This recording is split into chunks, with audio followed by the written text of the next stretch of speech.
मई माँ कहाई न होती। क्या भैया गाओ।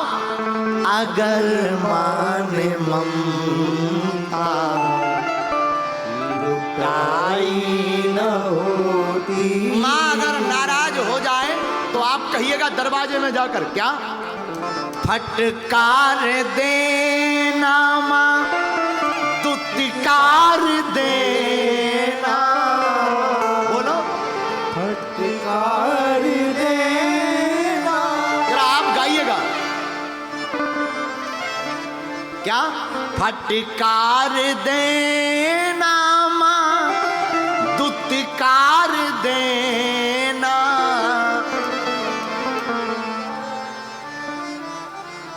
माँ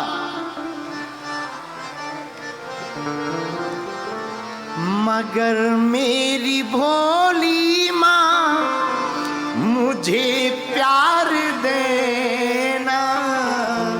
मगर मेरी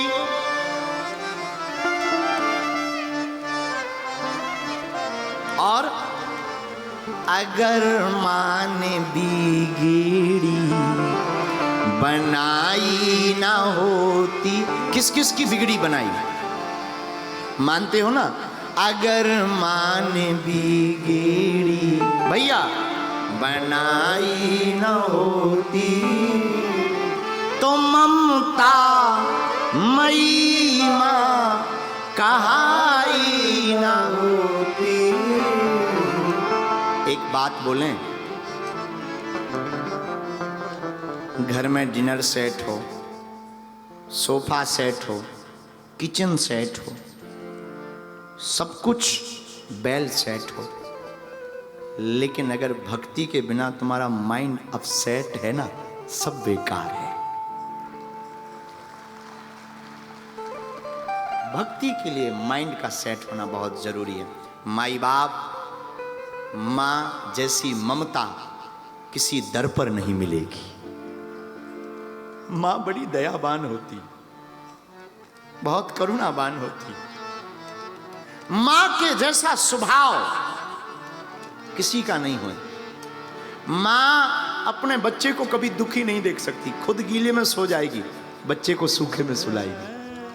खुद भूखी रहेगी, बालक को भोजन कराएगी। हम माई बाप आप बड़े भाग्यशाली हो, हम आप कितने भाग्यशाली हैं। पराम्बा माँ की गोद में बैठे हैं। तो हमारी पराम्बा माँ कब हमको दुखी रहने देगी?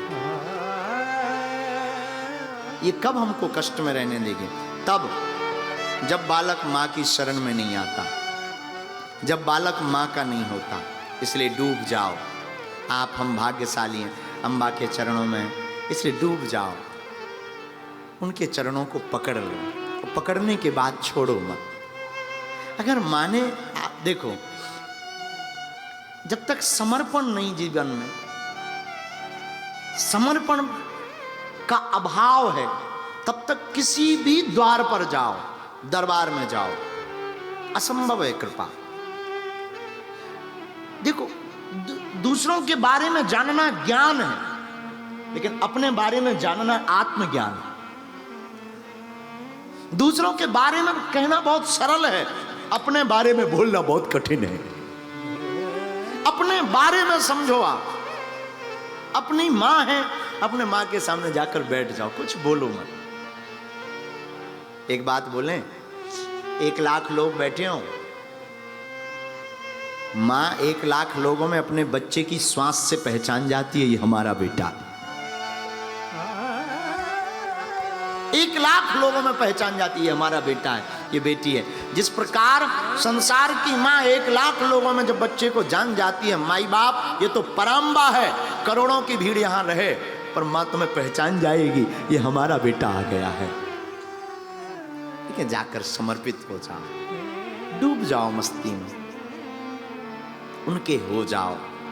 और नवरात्रि के पावन पर्व में, अंबाजी के पावन चरित्र में हम जो गाथा गा रहे हैं, तो नाम उमा अंबिका भवानी पर चर्चा आपसे जो कर रहे हैं, उसमें हम आपको बताएं कि माँ का नाम सती के बाद अंबिका पड़ा ही हिमवान के घर। अच्छा, पार्वती के पिता हिमवान। विचार करिएगा, हिमाचल की बिटी और हिमवान की पुत्री ही क्यों बनी माता पार्वती? हम आज बैठे बैठे रामचरितमानस पर विचार कर रहे थे कि मां पार्वती अंबिका है, और अंबा मां जिसका हृदय पहाड़ की भांति ऊंचा होगा उसी के घर प्रकट होगी। जब तक आपका भाव का हृदय ऊंचा नहीं है, मां का प्रकट होना असंभव है। और माई बाप अंबिका बिना हिमवान के घर पर पैदा उत्पन्न नहीं हुई, प्रकट नहीं हुई। उसी प्रकार तुम्हें भी अपने हृदय में अंबा की भक्ति को प्रकट करना है, तो अपने हृदय को पहले हिमवान की भांति विशाल बनाओ, भक्ति को ऊंचा करो। अच्छा, भक्ति कैसे मिलेगी? बड़ा विषय है महाराज, भक्ति कैसे मिलेगी? तो जन्म मां देती है, लेकिन भक्ति का जन्म महात्मा देते हैं, फिर परमात्मा की प्राप्ति होती है।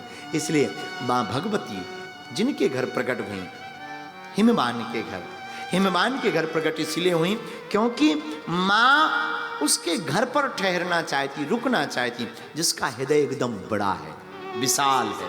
वो जो बड़ा कंजूस हो, कई आदमी इतने कंजूस होते हैं, हनुमान जी बचो। एक आदमी इतना कंजूस, एक महात्मा के पास गया, कागज पर फूल बनाकर ले गया, महात्मा से बोले फूल स्वीकार करो। महात्मा बोले फूल कहाँ है? बोले कागज में है, कागज में फूल बना के दे दिए, ये लो स्वीकार करो। महात्मा भी कम नहीं थे, महात्मा बोले हमसे फल ले जाओ, टोकरी करो। उसने अपना कपड़ा कर लिया, महात्मा ने ऐसे हवा में आम का आकार बनाया, आम ले जाओ। आदमी बोला ये क्या है? बोले जैसे तुमने फूल ले वैसे फल ले जाओ, तुमने कागज के फूल दिए, हवा के फल ले जाओ। माई बाप, हम ये नहीं कहते कि आपको कैसे जीना चाहिए, आप अपने हिसाब से जीना चाहिए, आपकी जैसी परिस्थिति बोले वैसे जीना चाहिए। हम इतना कहते हैं कि आपको परमात्मा के सामने समर्पित होकर के जीना चाहिए, विशाल हृदय बनकर के जीना चाहिए। इतना विशाल हृदय होना चाहिए भगवान के सामने। देखो, जिससे प्रेम होता है ना, उससे नेम और टेम का कोई मतलब नहीं होता है। नेम और टेम तो बिजनेस में देखा जाता, भैया 5 बजे की ड्यूटी है, बस अब पूरा हो गया, अब हम जाएंगे घर। पर जिससे प्रेम होता है उससे नेम टेम नहीं पूछा जाता, न नेम टेम की बात होती है। और हमारा आपका अंबा माँ से प्रेम है, अंबा जी के चरणों में प्रेम है। ये विचार नहीं करना कितनी देर में दर्शन होंगे, हम खड़े रहेंगे, कबहू तो दीन दयाल के भनक पड़ेगी का, कभी तो उनके कान में सुनाई देगी, अब वो पुकार लेंगे।